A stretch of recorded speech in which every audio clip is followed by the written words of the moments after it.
Hello there guys, welcome back to Younes Talks Football, welcome back to a brand new video. I hope all of you are doing well today. It's video number 2, double upload. If you did not catch video number 1, which was done sort of like a breaking news because the news had come out and I done a video immediately after we heard on Romeo Lavia. You can check it out right up here in the top right hand corner. Lavia is out for the season. And I gave you my reaction. So make sure you head over there and check it out if you haven't done so already. We're going to start off on this video with a little bit of an update in regards to that. So without further ado, let's get right into it. And we hear from Romeo Lavia himself. He came onto socials and decided to tweet, post, do whatever he's got to do and give everyone an update. So without further ado, let's jump right in and see what Romeo himself has had to say. Hi Chelsea family, as you may know, and despite my countless efforts, I will be missing the remainder of the season. This has been a frustrating season for me, not being able to help my teammates. I love this squad, this badge, and being on the pitch more than anything. Trust that I have given my all every day to get back. Thank you for the love, support, and critics because they all affect me positively and keep me going. Can't wait to give it back and share many special moments together. See you soon. And that's from Romeo Lavia himself on his Twitter and his socials, but his Twitter at Romeo Lavia. So, that's nice of him. But personally, I wish him the best. He's young, right? And he's still got a massive career ahead of him, I'm pretty sure. The years that he's got ahead of him are incredible. But it doesn't help that he's been out for an entire season. Or, well, let me take that back. He's not been out for an entire season. He's been out for an entire season except for 32 minutes. Now, it's pretty incredible, like I said earlier on, that he played 2,231 minutes, if I'm not mistaken, if that is the correct number. You can go back to my first video of the day and go and check that for yourselves. But he's gone from that at Southampton to 32 minutes this season for Chelsea. It's incredible. And when you look at a clip, there is a clip that has surfaced today. I'm not going to show because it's copyright, it's match footage, where you see in his 32 minutes towards the end, where he made one turn and one sort of weird movement, and it looked like that was where he passed the ball and he turned back, and then you could see he was like a little bit, he bent over, held his leg, and then the clip cuts. Was that the moment he done his thigh? It's possible. We heard afterwards, obviously, that he picked up some sort of a problem, and we heard Poch and all of that say that we're going to hope that it's not anything serious, and it turned out to be serious. But now, on the brink of when he was meant to come back, we had a setback, and this is why now he's out for the season. So what has happened in relation to his setback? Well, we've got Sasha Tavolieri, who's a Belgian journalist, and I'm just going to say, I can't tell you if this is legit or not, and this isn't exactly someone that we turn to and go, yeah, no, what he said is absolute truth.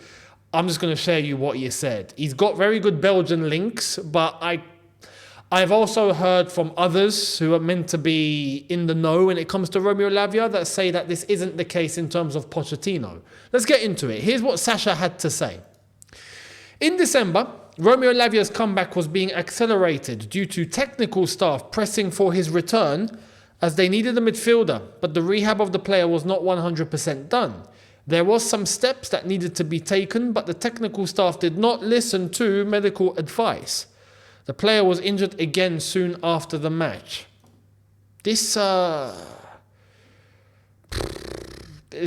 is weird, right? And technical staff doesn't necessarily mean Pochettino himself. We just have to clarify that. In fact, the sports scientist within the technical staff is actually his son, Sebastian.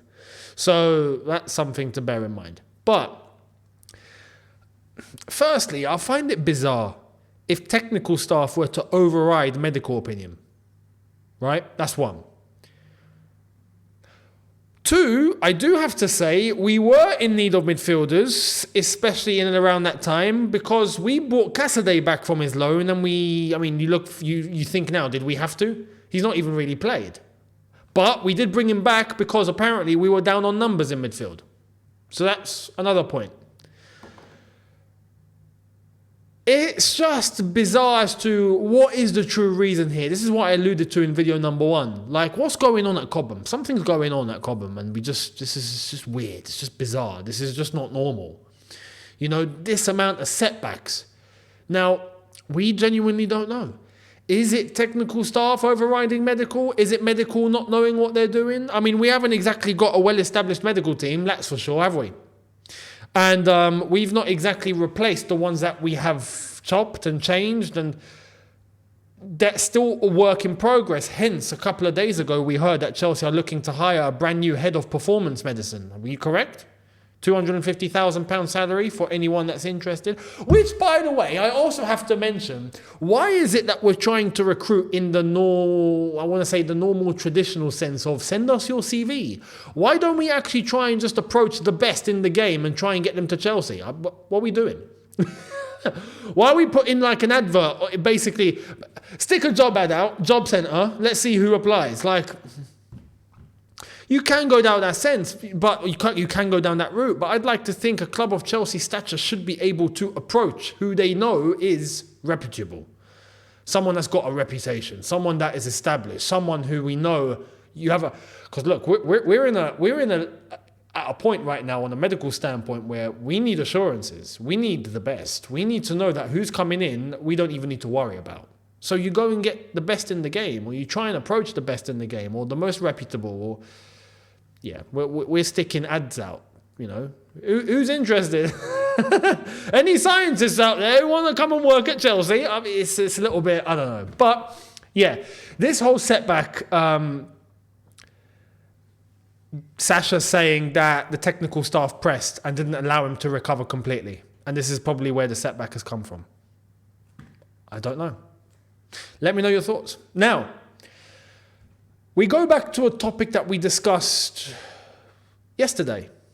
I'm trying to remember, it was yesterday. Yesterday I had a double upload. We spoke about Conor Gallagher. Here's another point. Why is Conor Gallagher rated so highly? One instance, we can all doubt his technical ability. And I agree to an extent. He's not the most technical, and he's got flaws there. And that's my concern with Conor. But the one thing that you can't doubt, and the one thing he has above everyone, and in fact in the squad, except for Disasi, is being available and being there. And when you look at his injury record, how many days has he been out this season?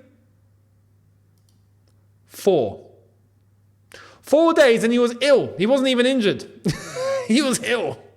He had a little virus. That's it. 4 days. And even then, he didn't miss a game. He was meant to miss one game, if you remember, recently, but he recovered in time, and he made it, and he played. He's available. And sometimes the best ability is availability. Managers know they can count on him. They can count on him. He's always there. Not just the fact that he always gives 100% and he's always, getting stuck in and he works super hard and he's physically, present and he runs and he does all this. He does all the dirty work that a manager loves, right? Which is important. I understand in his position, the technical side is where he lacks, and that is important too. But this is a big indicator as to why managers can just rely on him. He's reliable. He's reliable. He's always there. So this is where we also have to ask and have the debate, which players are genuinely looking after themselves and pushing themselves and putting themselves at a level where their bodies don't break down? Because as much as I do think we have to blame the medical staff, maybe the training and all that, even so to an extent, I'd like to think that players should be at a level where their bodies don't break down so easy. It's just not, and this isn't just exclusive to Chelsea, right? This is just the modern day footballer. I feel like the modern day footballer doesn't look after themselves or get themselves conditioned to the level that previous footballers and generations were operating at. They were machines. They were operating at such a crazy level because their mentality was, you got to constantly just give everything you've got, and that was the norm. Whereas now it's seen as something, oh, wow, that's incredible. When realistically, professional footballers at the highest level, that should just be standard. I reckon those have dipped. Now, For Chelsea, we have to acknowledge it's a very young squad. This is also a problem as to why it's not just great to just go and get a bunch of young lads, because those young lads do need to develop, and that means develop physically as well. So they need to go down a time frame and a development path of being able to keep up with the guys that are setting the levels, which we've not got. But when you put them into the limelight straight away and they're the ones that have to perform, they're very much more likely for their bodies to break down compared to the more established footballer who is 28, 29, 30, you know. It's no surprise that we don't see Sterling pick up injury after injury after injury, do we? That's the point.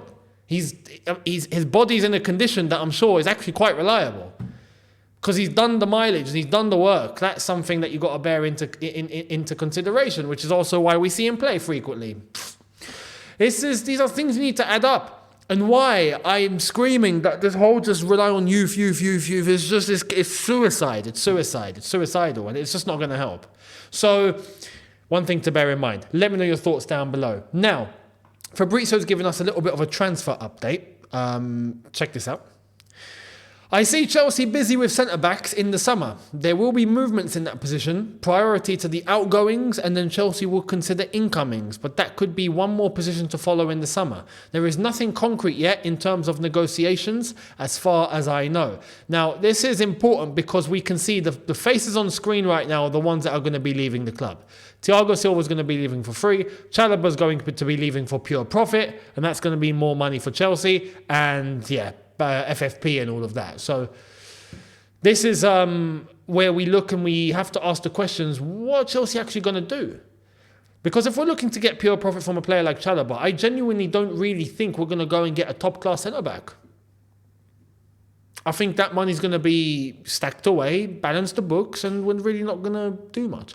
I think, in fact, Chelsea might be looking to Fofana to come back from his injury and hope he doesn't get injured again, which I have to be honest, I think is quite unlikely, because I do think, unlike Lavia, I think Fofana is actually injury prone. He was injured at Leicester before we bought him, let's be honest here, and he's been the same since he's arrived at Chelsea, so that's a big worry.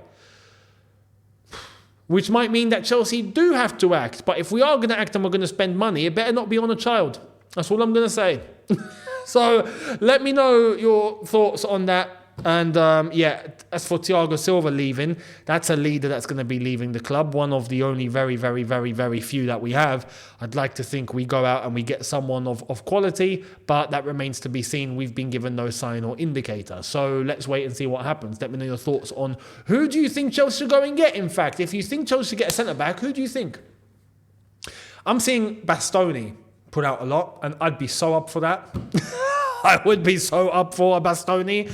And that's the sort of level we should go for. I don't see it likely, though. But we should. So let me know. Who else have you got in mind? Much appreciated. Let me know below.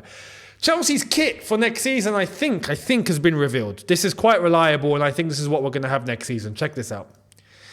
So what are your thoughts on this? This is what Footy Headlines have put out. It's looking like it's going to be the brand new home and away shirts. Now, as you can tell, there is a pattern. When I'm going to bring the cursor, you can see the wavy sort of weird backdrop image that they've put on the shirt. It's not present on the white shirt, I don't think, but on the blue one it is. You can see the orange on the sleeves, and you can also see the orange around the badge. What do I think on this? I mean, the white shirt, the away shirt is very plain, blue with a bit of red on there. Yeah, or is it orange? Might actually be orange, who knows? First instances, not a great fan. But I think it's one of those situations where we have to wait for the players to wear it and see what it looks like when it actually comes out. One thing to bear in mind, it's not going to look like this with the shirt sponsor. It's not going to be Infinite Athlete. So that's something to bear into consideration. It's going to be another sponsor. We'll see if it's going to be Riyadh Air or Bank of America or some Asian insurance company or Betfred or I don't know, Millwall Timber. I don't know. Someone will come in and be the sponsor. But the shirt, I get vibes that it could look good when presented to us. but as of right now, I'm not very sure. And I don't get the whole point of the orange. Actually, no, I do. Sorry, I do. The orange is part of the 95, 94, 95 kit or 95, 96. There was orange present on that, and I think it goes back to the mid-90s in terms of why the orange is there. But in terms of just its overall vibe, I'm on the fence, and I don't know what to think. So let me know if you like it or if you dislike it. Let me know. We move to what's happening on the other side of BlueCo. Well, let's check it out. Strasbourg fan group Ultra Boys 90 have said BlueCo project aren't welcome and never will be. Antagonism towards Bowley and Egbali comes amid poor results, criticism of their youth-first transfer strategy, and about lack of communication from the owners. Join the club, lads. This is the same as us. It's the same. It's incredible. Now, it's funny, in Strasbourg, they've already taken things to lengths. There's a bridge, I think, across Strasbourg, not a big bridge. I mean, there's like a bridge across some sort of road in Strasbourg, and they've got a massive banner. It's somewhere, I can't get it up, but it's a massive banner that's against BlueCo, and it's taken up this like cross bridge over this massive road in Strasbourg.